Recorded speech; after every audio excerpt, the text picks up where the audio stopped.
บ่มีผู้ลักอ่าเข้าของสมบัติบ่มีผู้ฆ่าสัตว์ตีต่อบ่มีผู้ฆ่าสัตว์ตีต่อเต้าประกอบด้วยศีลศรัทธายามเจ้าได้เป็นพญาแล้วก็ไปเอาสองแก้วพ่อแม่เอามาอยู่แต่ในเวียงเพื่อมาร่วมเลี้ยงเต้าเล่ากับตังพ่อแม่เจ้าสุจดาเพื่อมาสมาคมจื่นยาวผมมีกำสุขเศร้าเครื่องใจเจ้าอยู่เสวยเมืองใจภาพฟ้าป้นผ่านหน้าหลายปีส่วนจอมเตวีน้อยนาถแก้วทิพเอาสุจดาก็ผาสุดได้ปุตตาลูกแก้วงามเลิศแล้วเป็นจายยาติยาติอังกาหลายมวลมากพร้อมตุกปากจมขวนใส่ชื่อว่าสุนันตะกุมารลาวตนงามแค้วเป็นนอกแก้วเครือเมืองสมสายเหลืองค่อนคิงงามปนยิ่งเหลือตาใหญ่สูงมาเตี้ยงเต้า16ขวบเข้าวัดสา16 ขวบเข้าวัดสา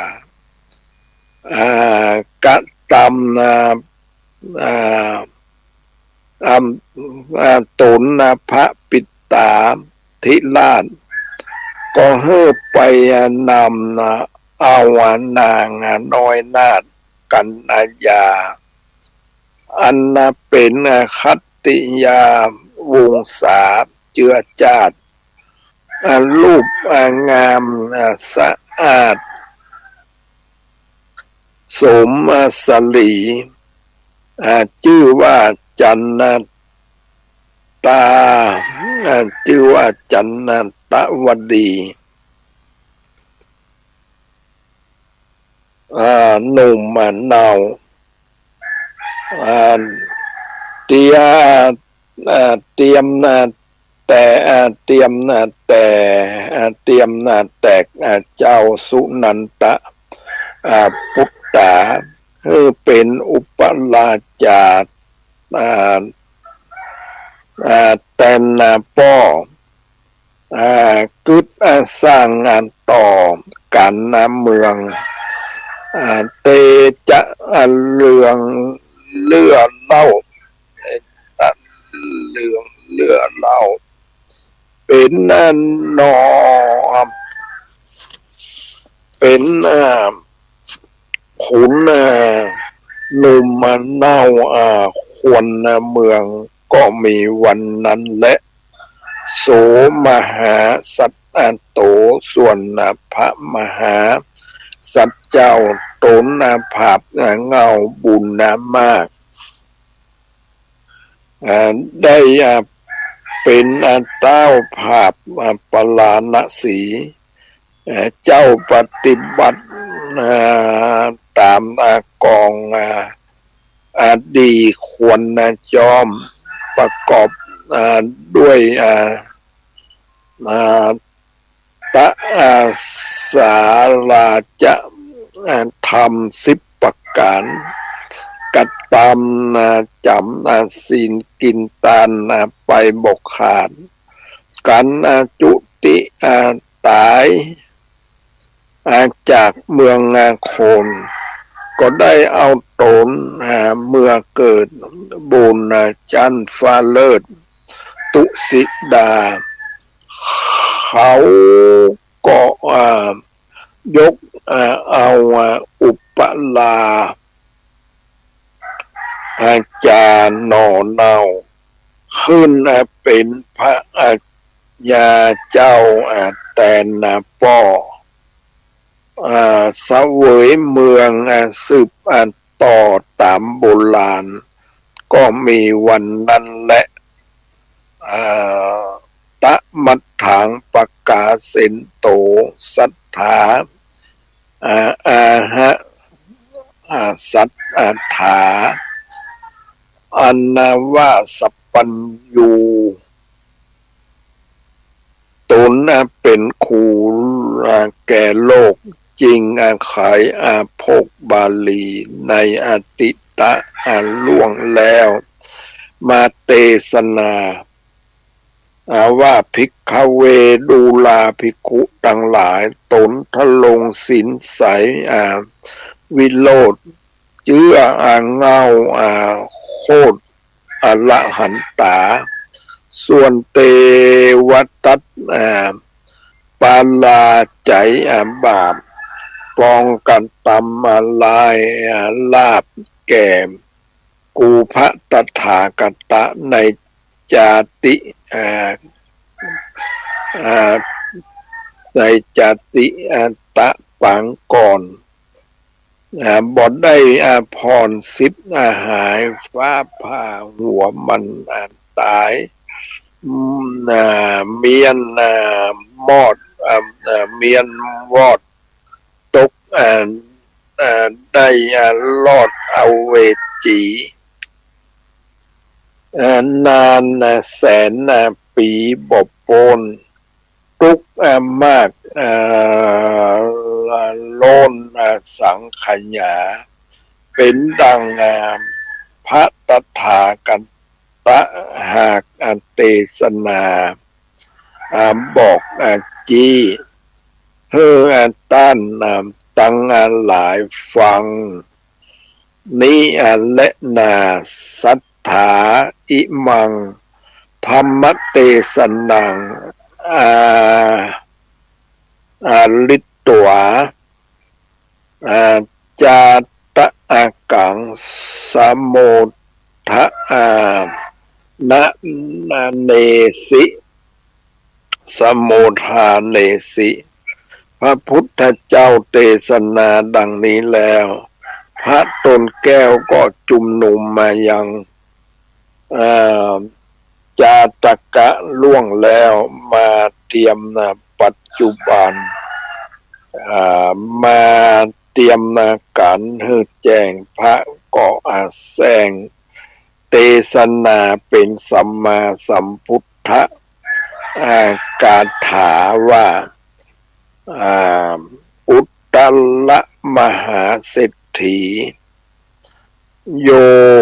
สุทโธสุทธโนมาตามหามายาสุจาตายะโสทลาปิมปาลาหูละมาตาดังนี้เป็นอันต้น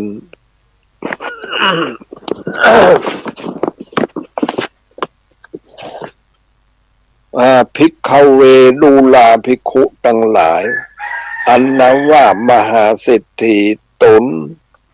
อาศัยส่องอยู่บ้านห้องหัวเวียงหัวใจเปียงงามบทเศร้าอันเป็นพ่อเจ้า ลาภะกุมารวันนั้นสุทโธทโนคือหากมาได้พญาสลีสุทโธทนะตนเป็นพุทธปิตาแห่งพระตถาคตในกาลบัดนี้และนางเศรษฐีผู้เป็นแม่เจ้าลาภะกุมารวันนั้นสิริมาตาคือหากมาได้นางสลีมหามายาผู้บังเกิดกูพระตถาคตในกาลบัดนี้และสุนันตะอุปลาจาวันนั้นคือหากมันได้เจ้าลาหุละเทระในกาลบัดนี้และส่วนอันนาว่านางจันตาวดีผู้เป็นลูกสลีสไปแห่งเจ้านอไทยลาภลาจาวันนั้นคือหากมาได้อุปละวันนาเทลีภิกขุณีตนพุทธสาวิกาในกาลบัดนี้และพรหมตัตโตนาม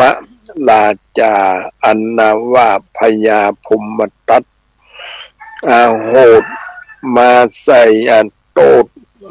โตสาแก่ลาภกุมารวันนั้น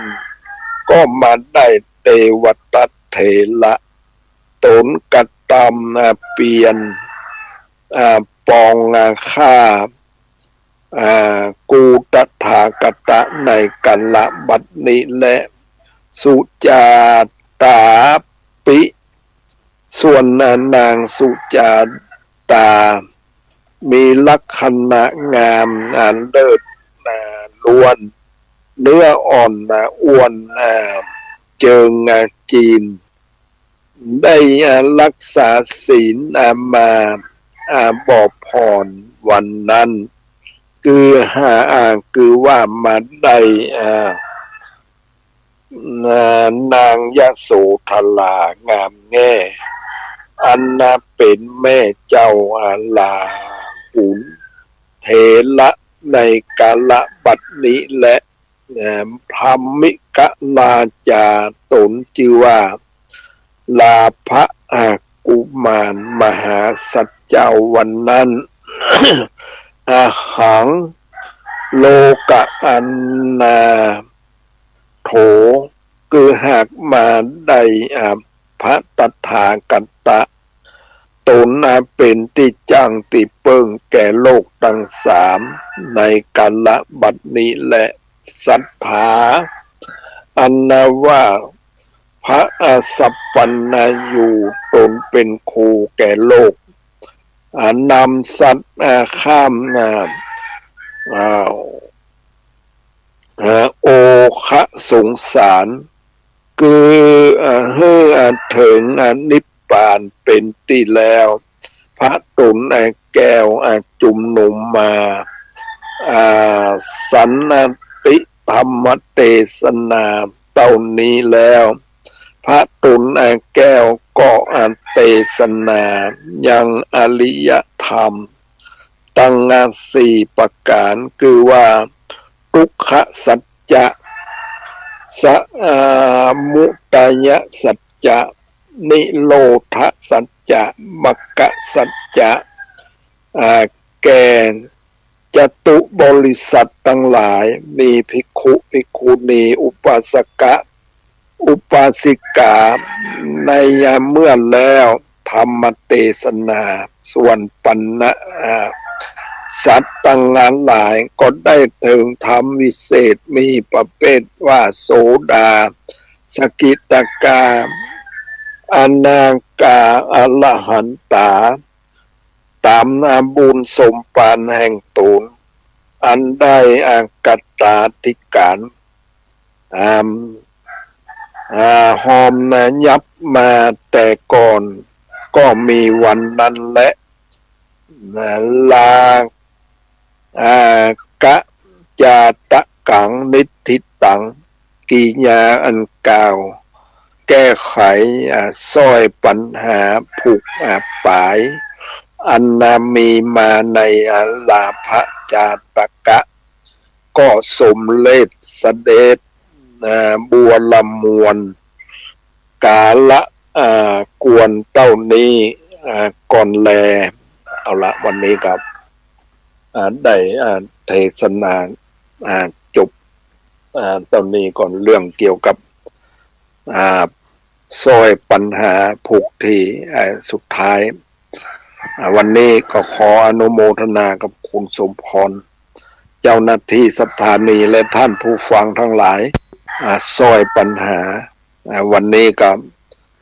ตั้งแต่ต้นถึงปลายก็อย่างว่ามันก็นั่นอยู่นะบางทีก็ฟังนะบางทีมันก็คุกคักพ้องแต่ว่ามันก็ได้เรื่องมาอยู่เนี่ยตอนไปเนี่ยก็มาสรุปแล้วนะคือว่าไอ้ตนเทวทัตนั่นก็คือ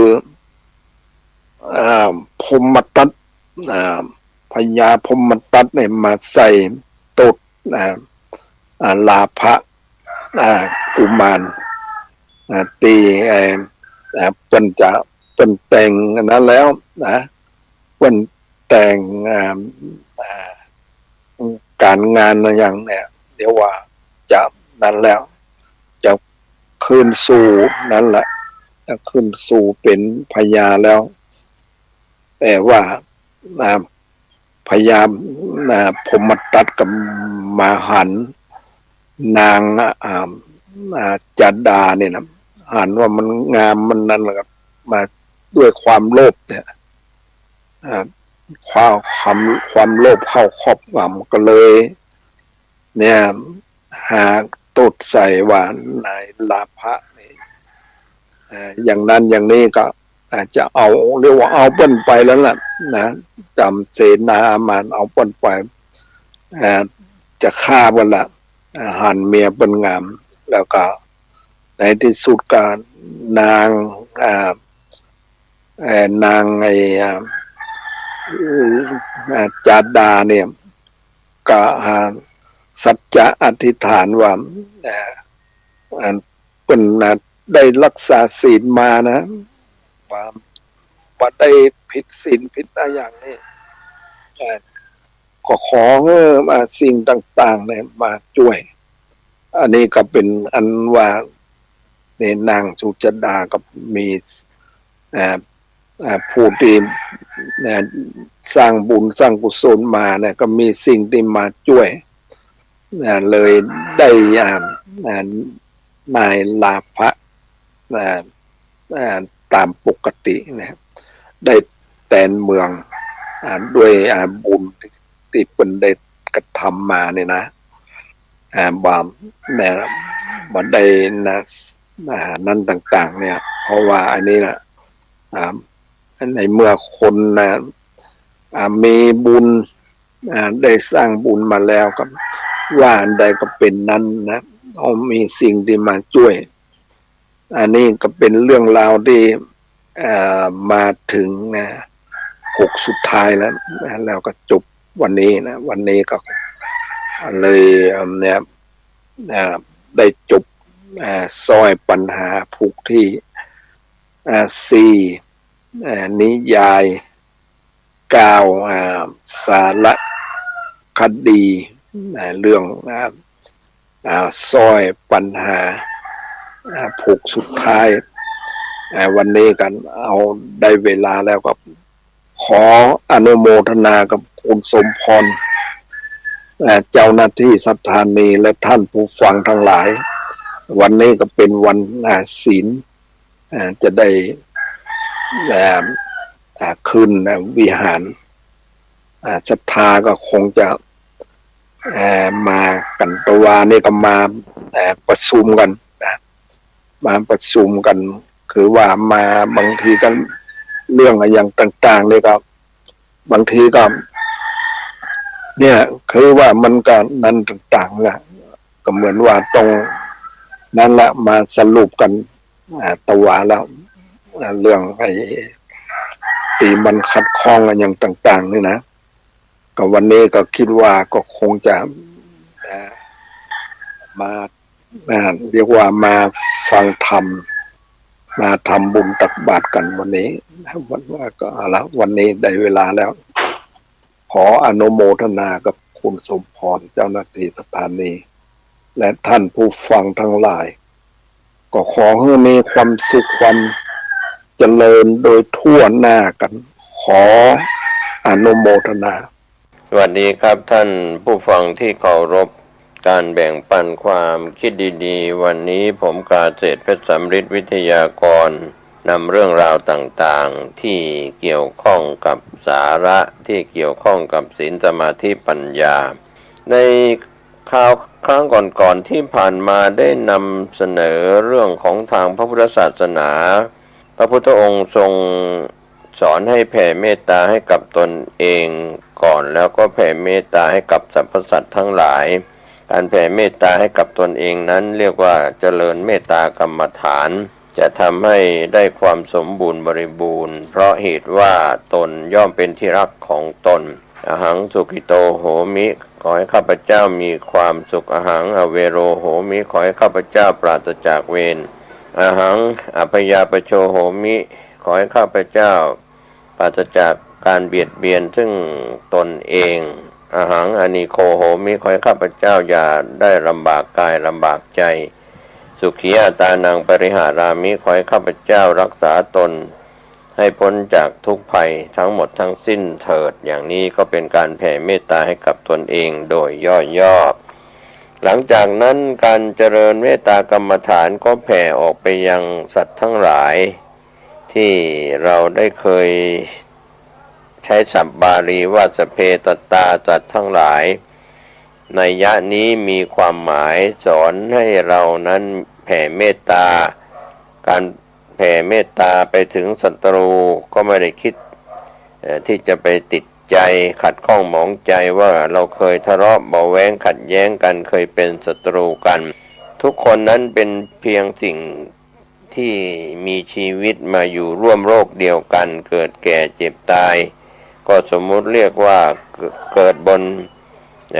แผ่นดินไทยก็เรียกว่าคนไทยไปเกิดแผ่นดินจีนก็เรียกว่าคนจีนไปเกิดเป็นแผ่นดินญี่ปุ่นก็เรียกว่าคนญี่ปุ่นไปเกิดอยู่ในยุโรปอเมริกาและเอเชีย100 กว่าประเทศก็ถือว่าเป็นคนของประเทศนั้นๆการเกิดมานั้นจึงไม่ต่างจากการท่องเที่ยวไปแล้วก็วีซ่าหมดอายุก็ตายจากไปก็ถือว่าเราคิดกว้างๆแบบปัจจุบันสบายๆแต่การแผ่เมตตาที่จะให้ได้กรรมฐานถูกต้องนั้นถ้าเราแผ่เมตตาให้กับคนที่รักก่อนก็อาจจะมีปัญหา เพราะว่าเมตตาธรรมก็จะเกิดขึ้นได้ยากบุคคลที่เป็นเวรีบุคคลก็ไม่ควรจะแผ่ให้ก่อนก็เป็นเรื่องที่จะมีคำแนะนำสำหรับอาจารย์ที่สอนกรรมฐานว่าการแผ่เมตตาก็มองไปที่ว่ามนุษย์เราทุกคนนั้นก็เรียกว่ามีความรักตัวเองรักคนรอบข้างพลังของจิตใจที่ดึงดูดออกไปอย่างนี้นะครับท่านผู้ฟังที่เราแผ่ลงไปเหมือนกระแสน้ำที่ไหลจากที่สูงลงสู่ที่ต่ำไหลไปตามกระแสแห่งจิตใจความเมตตาเหมือนกระแสแห่งลมพายุนะครับที่พัดไปจากเหนือไปใต้ไปเหนือตกไปทางตะวันออกก็แล้วแต่อำนาจของจิตที่เมตตานั้นก็เราสามารถแผ่จนกระทั่งสุดท้ายก็คือคนที่เกลียดชังอันนี้เป็นการแผ่เมตตาให้กับคนอื่นสัตว์อื่นในวาระสุดท้ายเรียกว่าเวรีบุคคลถ้าเราแผ่เมตตา ให้กับคนอื่นกับคนที่เกลียดชังเมตตากรรมฐานก็จะไม่เจริญไม่ก้าวหน้าต้องแผ่ไปตามลำดับแผ่ไปยังคนที่รักแล้วก็รักธรรมดาพอปานกลางแล้วก็ไปยัง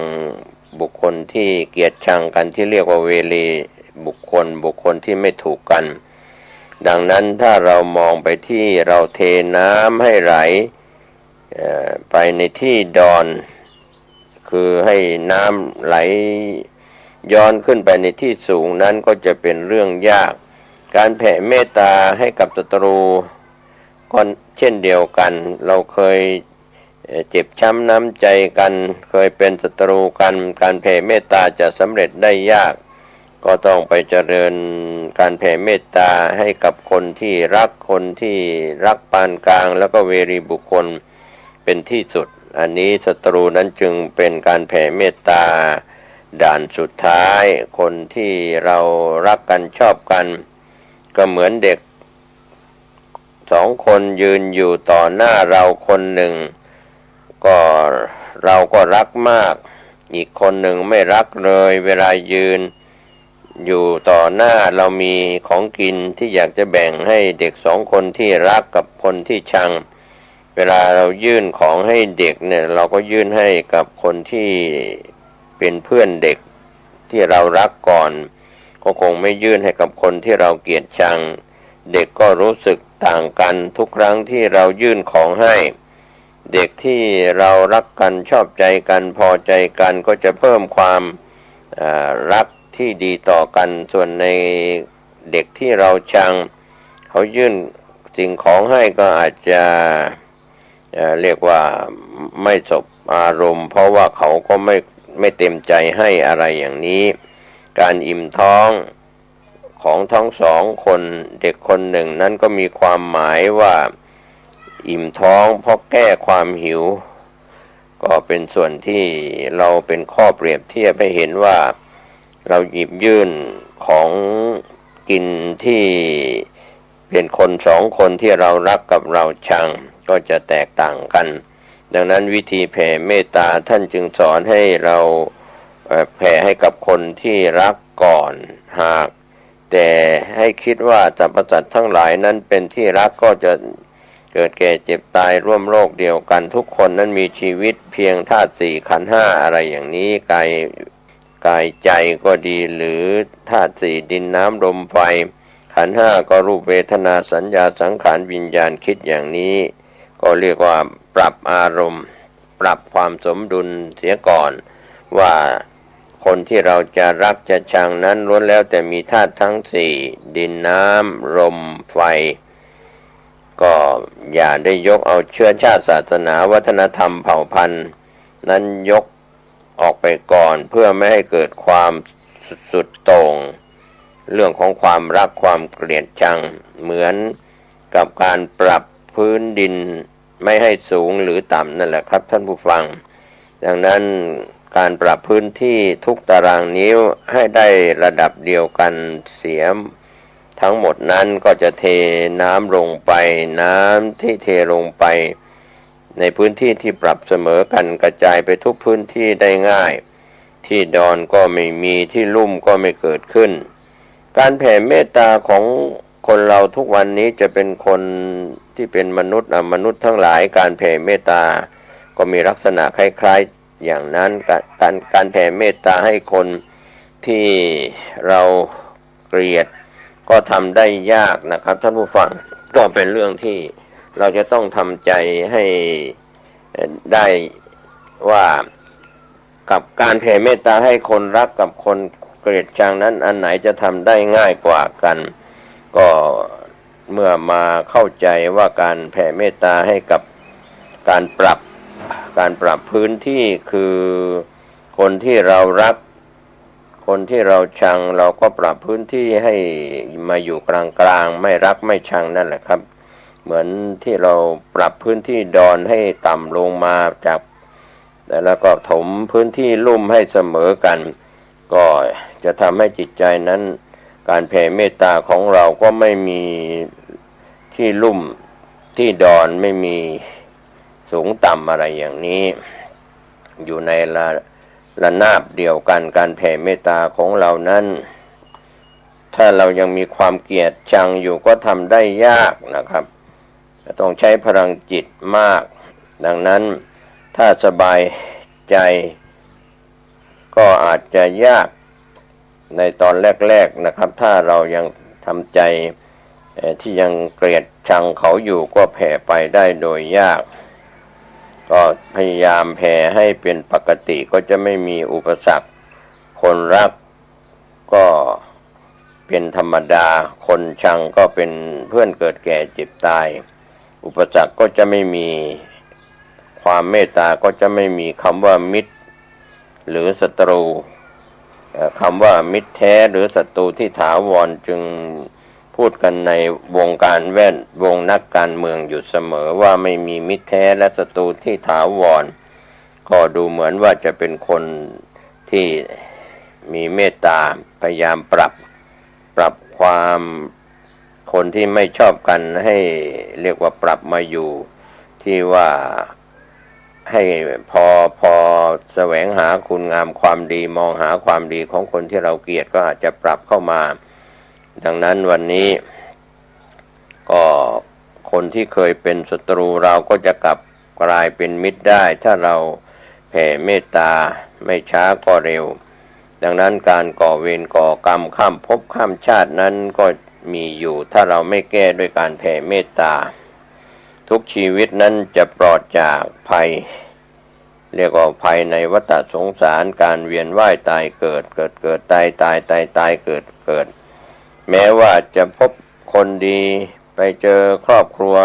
ที่ดีมีลูกที่ดีมีรูปสมบัติที่ดีมีสติปัญญาดีทุกอย่างก็เริ่มต้นที่ทำใจดีๆให้ได้ตั้งแต่วันนี้ดังนั้นทางพุทธศาสนาจึงสอนให้ฝึกเรื่องของการให้อภัยทานนั้นสำคัญทำได้โดยยากที่เราเรียกว่าอภัยทานก็ได้อโหสิกรรมก็ได้ก็เรียกว่ามีการยุติหยุดสนิมในใจแรงอาฆาตแรงพยาบาทก็ยุติที่จะเป็นแรงส่งกรรมไปทั้งในชาตินี้และชาติหน้าถ้าเรายังมีความคิดร้ายๆก็จะส่งผลไปไม่ดีเป็นความเผ็ดร้อนข้ามภพข้ามชาติต่อไปได้อีกหลายๆชาติดังนั้นถ้าเราลองหลับตาและทำใจให้สงบสักครู่หนึ่งไม่กี่นาทีเรียกว่าชั่วช้างสะบัดหูชั่วงูแลบลิ้นชั่วไก่ปีกอะไรอย่างนี้การแผ่เมตตาเพียงเล็กน้อยแต่น้อมจิตไปในคำแผ่เมตตาไปยังคนอื่นสัตว์อื่นว่าสพเพสัตตาสัตว์ทั้งหลายทั้งปวงอเวราโหนตุจงเป็นสุขเถิดอย่าได้มีเวรต่อกันและกันเลยอพยาปัชชาโหนตุจงเป็นสุขเถิด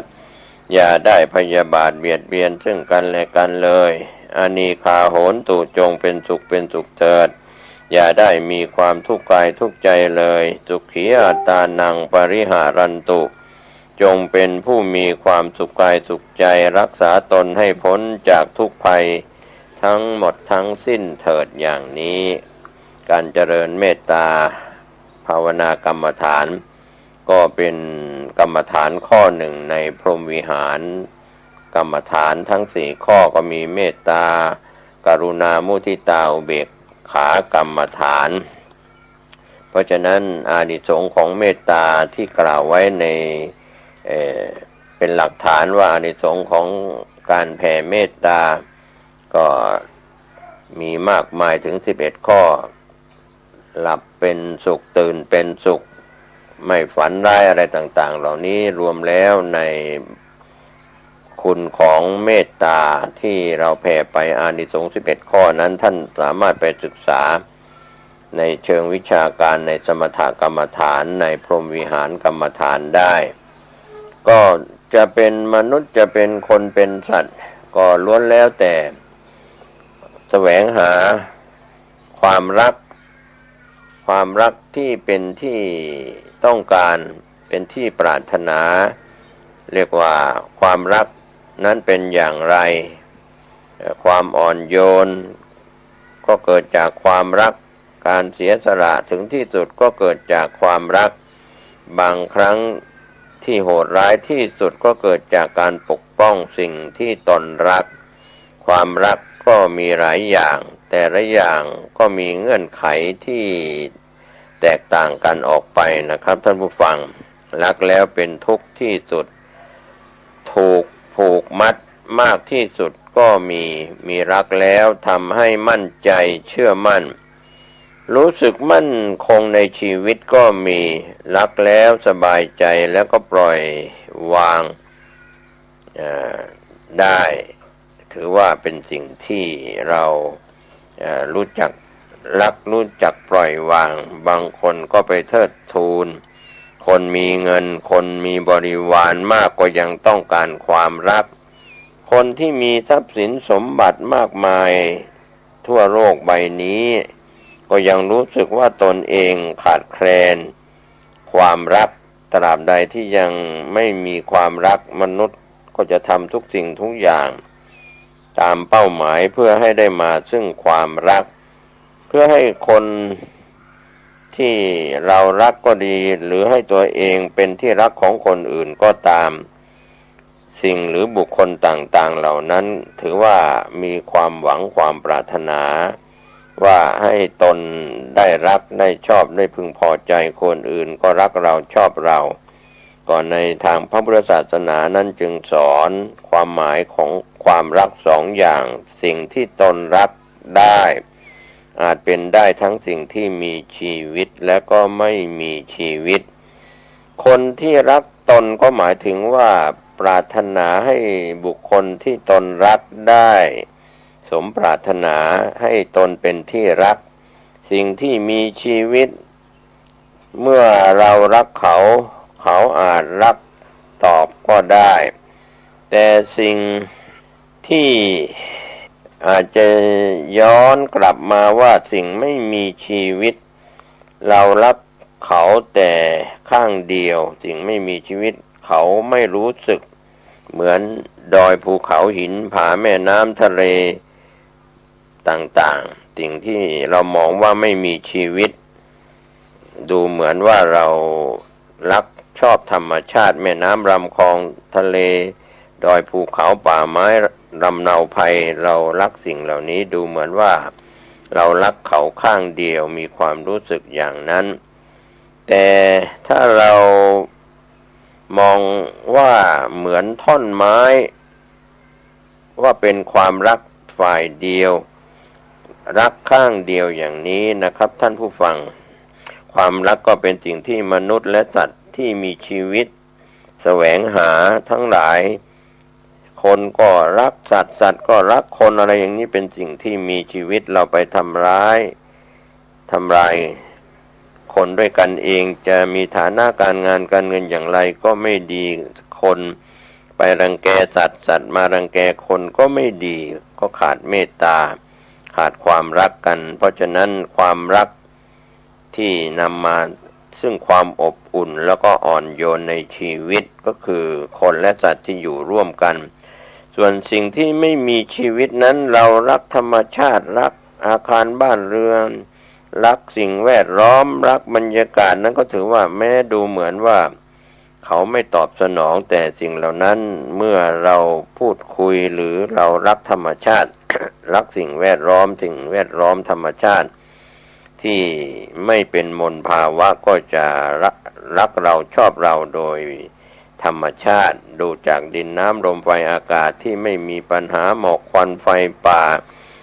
ค่า PM 2.5 ไม่มีก็ดูเหมือนว่าธรรมชาติเหล่านั้นรักเราแต่ถ้าเรามีฝุ่นละอองค่าฝุ่นละอองเกินค่ามาตรฐานสิ่งเหล่านั้นก็อาจจะไม่รักเราทำลายสุขภาพเราดังนั้นวันนี้เราอย่าได้รังแกกันระหว่างคนกับสัตว์ที่ยังมีชีวิตจิตใจพูดได้แสดงออกได้แต่สิ่งที่ไม่มีชีวิตที่เราเรียกว่าดินน้ำลมไฟอากาศนั้นถ้าเรารักธรรมชาติก็รักเราเหมือนกันขอให้เราเข้าใจ อย่างเช่นคนที่รักดอกไม้ชอบปลูกต้นไม้ชอบปลูกไม้ดอกไม้ประดับเห็นความสวยงามของธรรมชาติเห็นสิ่งที่ดีถึงแม้เขาจะไม่ตอบสนองมีปากบอกว่ารักเราแต่ธรรมชาตินั้นก็จะมีชูช่อดอกออกดอกผลอะไรต่างๆให้เราชื่นอกชื่นใจสิ่งที่ตอบสนองก็คือคนและสัตว์ที่เรารักเขาก็จะตอบสนองออกมาว่ามีความชื่นใจดังนั้นสิ่งที่วิเศษที่สุดทั้งคนและสัตว์ต้องการและแสวงหากันวันนี้ก็คือความรักที่เรียกว่า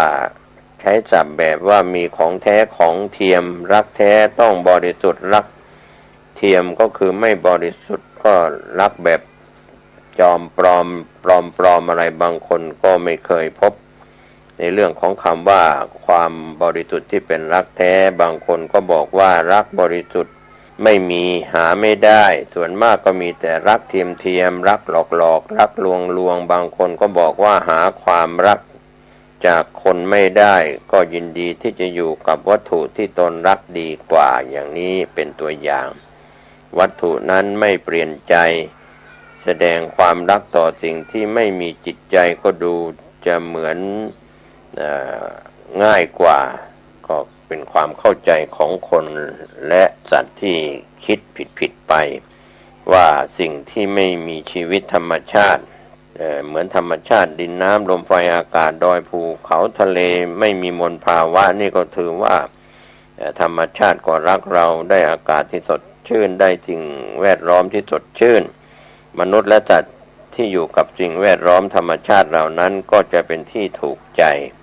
ก็เป็นการบ่งบอกความรัก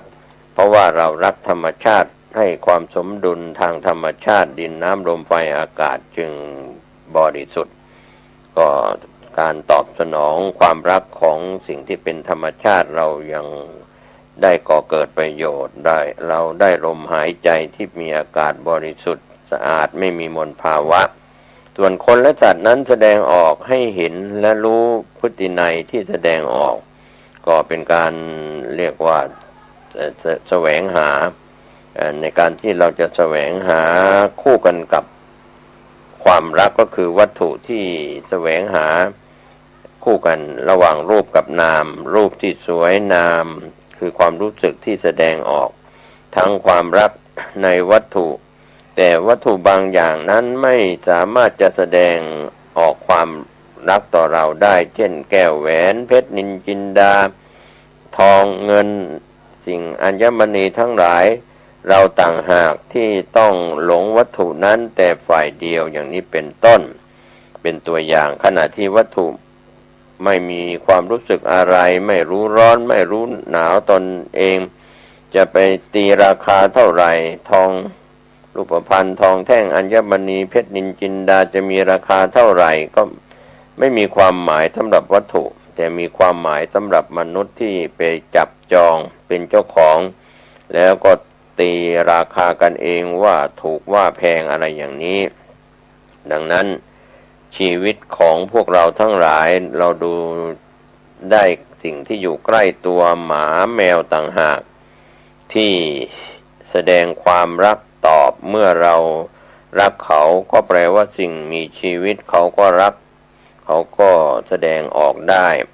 เรียกว่ารักสนองตอบได้ระหว่างคนกับคนสัตว์กับคนกับสัตว์อย่างนี้เป็นต้นในทางตรงกันข้ามนะครับท่านผู้ฟังถ้าเราเกลียดเขา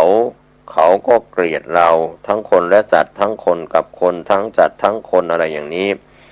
ส่วนวัตถุสิ่งของที่เป็นสิ่งที่ไม่มีวิญญาณนั้นเขาจะเป็นอย่างไรก็เป็นอย่างนั้นเราจะเปลี่ยนมือซื้อขายไปกี่ครั้งกี่คนที่ได้รับอัญมณีไปใส่ไปใช้เขาก็ไม่ได้เดือดร้อนเขาอาจจะดีใจว่าได้เงินก้อนหนึ่งจากวัตถุมีค่าเหล่านั้นจะเป็นเงินทองเพชรนิลจินดาหรืออาจจะเสียใจเมื่อของสิ่งนั้นที่มีค่าเป็นอัญมณีเงินทองหลุดมือไปแต่วัตถุนั้นก็ไม่รู้สึกอะไรก็เรียกว่า จะยากจะง่ายจะมีความรักหรือไม่มีความรักจากสิ่งที่ไม่มีชีวิตนั้นก็เทียบกันไม่ได้ดังนั้นความรักกับสิ่งที่มีชีวิตนั้นก็จะมีการแสดงออกตอบสนองซึ่งกันและกันทั้งคนและสัตว์ทั้งสัตว์และคน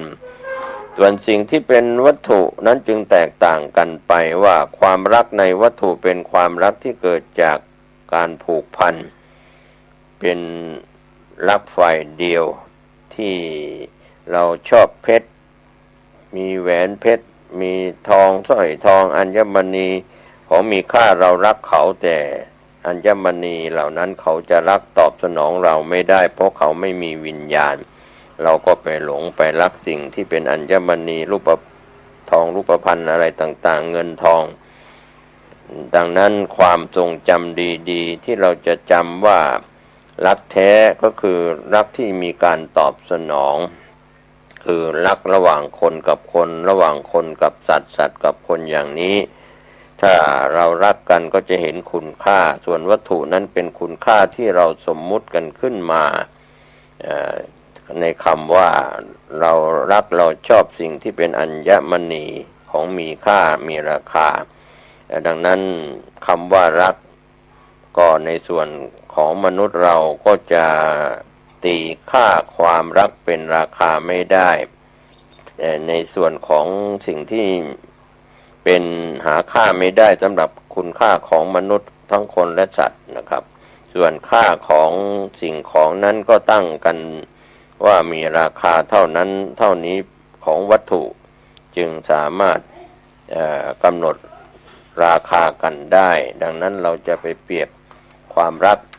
ของคนและสัตว์นั้นมีราคาเท่านั้นเท่านี้ก็หาค่าไม่ได้นะครับแต่วัตถุนั้นกำหนดค่ากันมีค่าขึ้นลงตามตลาดหลักทรัพย์หรือตลาดของสินค้าไม่ว่าจะเป็นทองรูปพรรณหรืออัญมณีใดๆก็ฝากไว้ให้เราเห็นคุณค่าของความรักที่แท้จริงก็คือความเมตตาต่อตนเองก่อนความเมตตาต่อคนอื่นสัตว์อื่นรวมไปถึงสิ่งที่ไม่มีชีวิตเรารักเราถนอมเขาของกินของใช้ในบ้านในสถานที่ทำงานหรือในสถานที่ใดๆก็จะมีความสุขกายสุขใจวันนี้ผมเกษตรเพชรสำริดวิทยากรแบ่งปันเรื่องของเมตตาแท้เมตตาเทียมในคนและสัตว์และสิ่งของท่านก็จะเข้าใจในสิ่งนี้ได้เป็นอย่างดีขอทุกคนทุกท่านมีความรักทั้งคนและสัตว์สิ่งของโดยทั่วหน้ากันสวัสดีครับท่านผู้ฟังที่เคารพในส่วนของการนำสารธรรมธรรมบรรยายจากพระอธิการบุญเป่งปิยธรรมโมเจ้าวาดวัดใหม่ห้วยทรายตำบลสุเทพอำเภอเมืองเชียงใหม่จังหวัดเชียงใหม่ท่านได้มีธรรมเมตตากล่าวธรรมบรรยายในรายการธรรมวันนี้ดังนี้คือเรื่องไอ้เนี้ยซอยปัญหานะตัวนี้แต่ว่าก็เนี่ยว่านี่ก็